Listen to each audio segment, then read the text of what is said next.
getting ready for a video. So you're moving all the way up to little old Minnesota, but the problem is you've never been here before, you don't know anything about any of the cities here, and you're looking for something affordable. Well, in this video, I'm gonna be giving you guys my 5 most affordable cities in the Twin Cities. What are they, you ask? Stay tuned to find out. What's going on, guys? Brandon Archie here, aka your favorite Minnesota realtor, and today we're gonna be going over the 5 most affordable cities in the Twin Cities.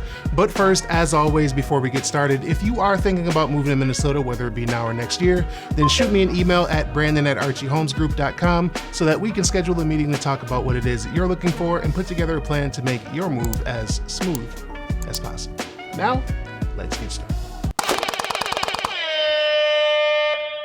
Okay, so it's helpful to note that as of July of 2025, the median sales price here in the Twin Cities was $395,000, just as a reference point. And all 5 cities on this list are well under that price. Now, starting off with number 1 in no particular order is the city that I grew up in, and that is Crystal.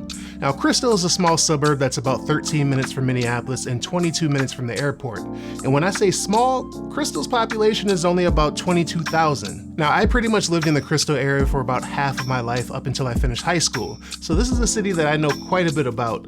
And one thing that I will say about the city is that for most people that live there, they've been there a very long time. Now, even my mom still lives in the same house that we were in when I was in high school. Now, Crystal is a very community-based city, meaning that everyone here is very tight-knit, and a vast majority of the businesses in Crystal are locally owned. Now, the biggest retailers that you'll find here is Target, which is more than likely where you're gonna be doing all your shopping for groceries as well. But if you do wanna shop local, then you can head over to Olmsted's, which is a family-owned grocery store. Now, Crystal is great for people that wanna get into a home without having to spend too much money, or someone that really doesn't want that big of a home. The majority of the homes in Crystal were built in the 50s and 60s, so you're gonna find a lot of Rambler-style one-level homes. Now, the median sales price in Crystal was well under the median for the Twin Cities area, coming in at only $333,000. So if you're looking for an affordable city to live in, then Crystal is definitely one that you should have on your radar.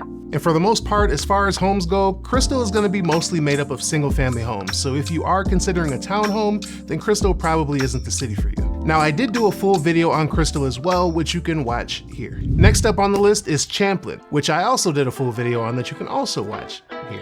Now, Champlin is in the northwest part of the Twin Cities and it borders Maple Grove and Brooklyn Park. It's about 24 minutes to Minneapolis and about 35 minutes to the airport. Now, as for size, Champlin is also a smaller city like Crystal, coming in at a population count of just under 23,000. Now, one big difference about Champlin versus Crystal is that Champlin is newer and has bigger variety of home types. Now, here you'll find both single-family homes and townhomes, giving you more options to choose from. Now, homes in this area range anywhere from being built in the 1950s all the way up to the early 2000s, but a vast majority of them were built in the 70s and 80s. Now, as Champlin continues to expand, there are a few new construction options as well for some new communities. Now, if you're looking for more of a variety, like split-level homes instead of Rambler-style homes, then Champlin is a good place to start looking. Another thing about Champlin is that there are a few more things here than Crystal has as far as necessities go. Champlin has Target, and they also have Cub Foods, which is a much larger grocery store. They have golf simulators like X Golf, the movie theaters right across the street, restaurants like Clive's Roadhouse, Willie McCoy's,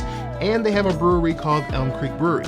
Not to mention Elm Creek Park Reserve is also in Champlin. Now, the median sales price in Champlin is currently $375,000, which is $20,000 less than the Twin Cities area as a whole. Now, next up on the list is one of my top 5 favorite cities in all of the Twin Cities, and that is St. Louis Park. Now, I did add this city not only because it's one of my favorites, but also because it's a great mix of suburb lifestyle and the city, seeing how it's one of the first-ring suburbs that borders Minneapolis. So it's probably obvious that it's less than 10 minutes from downtown Minneapolis and only less than 20 minutes to the airport, depending on which part of St. Louis Park you live in. Now, the city is also twice the size as Champlin and Crystal, coming in at a population of about 50,000. Now, as I mentioned, St. Louis Park is a very well-rounded city and great for people who want some of the aspect of living in the city, but without actually being in the city. Now, St. Louis Park has pretty much all of your major grocery stores, as well as smaller local coffee shops and restaurants. St. Louis Park also has a pretty decent night scene over at West End, which is an area of St. Louis Park that has plenty of shopping, hotels, movie theaters, and a few different bars and restaurants. Now, even if you're just coming to Minnesota for a weekend trip, St. Louis Park would be one of my #1 places I would recommend staying. Now, you have plenty of parks and bike trails that connect to Minneapolis, so you could realistically ride your bike to the city if you wanted to. You're also only a few minutes away from Bidet Makasa.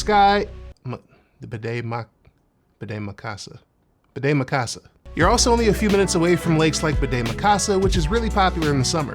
Now, the homes in St. Louis Park are also very versatile, and you can find homes in every single age range from the early 1900s all the way up to new construction in some areas. Now, you'll also have even more options as far as homes types goes, with single-family homes, townhomes, and condos. Price ranges will also be very wide, and the chances are, regardless of what price point you're in, you'll probably find something in St. Louis Park. For example, in the last 6 months, the lowest price home to sell in St. Louis Park was an $85,000 condo, and the most expensive one was a $2 million single-family home. Now, as of July 2025, the median sales price in St. Louis Park was just under the median for the Twin Cities at $383,000. But this number is a little bit deceiving just because of the number of million-dollar homes in the area. Now, you can very easily find single-family homes in St. Louis Park for well under $383,000. Now, if you want to check out the full video that I did on St. Louis Park, you can watch that here. Now, I've given you guys a few different options so far, but this next city is probably the most affordable one on the entire list. But before we get to that, if you are finding this video helpful, then please make sure to hit that like button for me, and also please consider subscribing. Oh man, I wasn't even recording. Okay, now moving on to number 4 on this list is Coon Rapids, which is on the other side of the Mississippi River in the northern part of the Twin Cities. Now, as mentioned, Coon Rapids is in the northern part of the Twin Cities and is about 23 minutes to Minneapolis and 35 minutes to the airport. And although the median sales price in Crystal is technically lower than Coon Rapids, I would still consider Coon Rapids the most affordable city on this list, and that's basically because it's the biggest city on this list, coming in at a population of just over 63,000. Now, it's actually funny that I haven't even done this video yet, because I actually do quite a lot of business here just because of how affordable it is. Now, the median sales price in Coon Rapids as of July was $342,000, which is about $53,000 lower than the entire Twin Cities. Now, the homes in Coon Rapids also range from the 1940s all the way up to the mid-2000s, and they do have a couple of new construction developments in the area as well, but those are only few and far between, so not really that notable. Home prices also range anywhere from $150,000 to a townhome, all the way up to the mid-600,000s for a bigger single-family home. Now, I would say that other than the affordability that Coon Rapids offers, that the other big draw would be Riverdale Shopping Center, which is right in the middle of the city and has all of your major shopping and restaurants. Now, more than likely, if you need to get something or you want to go out to eat, then this is probably where you're going to be going. They do have some good local restaurants as well, and the one that immediately comes to my mind is Jelly Bean and Julia, which is a very popular barbecue spot. Now, I've been there once and it was really good. Now, they make all of their own sauces in-house, and they're pretty interesting flavors as well, so if you are a barbecue foodie like me, foodie, just go to Jelly Bean and Julia. And last but not least, coming in at number 5 is another city that I haven't mentioned on this channel yet, and that is Roseville. Now, Roseville is actually a first-ring suburb of St. Paul, being only 13 minutes to Minneapolis and 20 minutes to the airport. Now, the population is also the second highest on this list, coming in at just over 35,000. Now, Roseville is a nice city not only because of its affordability, but also because of its proximity of being right in between Minneapolis and St. Paul. It gives you the option to enjoy the best of both cities without having to worry about driving distance. Now, if you want a nice laid-back night out, you can head over to St. Paul, or if you want a fancy upscale dinner, you can head over to Minneapolis. Or if you don't want to leave the city at all, you can do that too, because Roseville has quite a few things right in the city. Rosedale Center is one of the regional malls in the Twin Cities, which is right in the center of Roseville, and just like all of the other malls, you have all your shopping, a movie theater, and restaurants. You also have all your staple stores like Target and Walmart. Now, one of my favorite things to do in Roseville is called Smash Park, which is a bar/restaurant that has a bunch of different games that you can play. Now, they have an arcade, pickleball courts, cornhole, bowling, axe throwing, darts, and karaoke. Now, this is a fun place that you can either take the kids with you, or you can just have a fun adult night out. The Minnesota State Fairgrounds is also in Roseville, or technically Falcon Heights, but they're right next to each other. And there are events there all year round aside from the state fair, which is actually going on right now. Now, going back to housing though, the median sales price for July in Roseville was $360,000. Now, the price ranges in Roseville are also pretty wide as well, with homes starting off as low as $80,000 for condos, all the way up to $1.5 million for newer luxury homes. And I would say the vast majority of the homes in Roseville sit anywhere between being built in the 1950s through the 1970s. Now, after hearing this list, leave a comment below on which city you're the most interested in, or if there's a specific city that you want to see a city tour on. Specific city you want to see a city tour on.